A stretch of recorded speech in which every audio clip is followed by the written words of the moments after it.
High বন্ধুরা, কালকে তো তোমরা দেখলেই আমি শ্বশুরবাড়ি চলে এসেছি।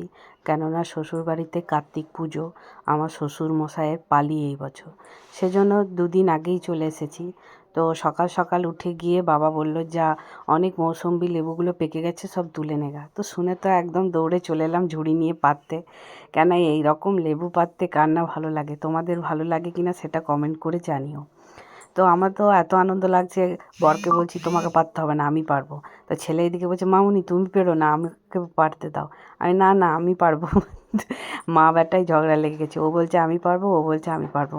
তো শেষমেশ ছেলেকেই জয়ী হতে হলো, ছেলেই পারলো। ওর বাবা বললো, না বেটাকে পারতে দাও।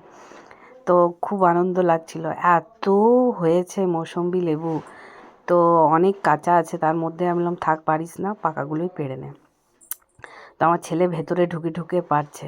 তো আমি দেখিস আবার যেন পোকামাকড় কিছু না থাকে। বলছে না না তোমার কোনো ভয় নেই, এই দেখো এইগুলো সব কাঁচা আছে, নিয়ে তুললাম না, এক ঝুড়ি করে নিয়ে চললাম।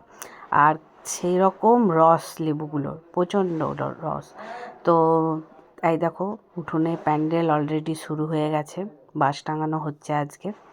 এদিকে বাপ বেটা গল্প করছে আর দেওর বসে রোদ পোয়াচ্ছে। তো চলো, শাশুড়ি তো আগের থেকেই সব বাসন কোসন সব পরিষ্কার করে রেখে দিয়েছে।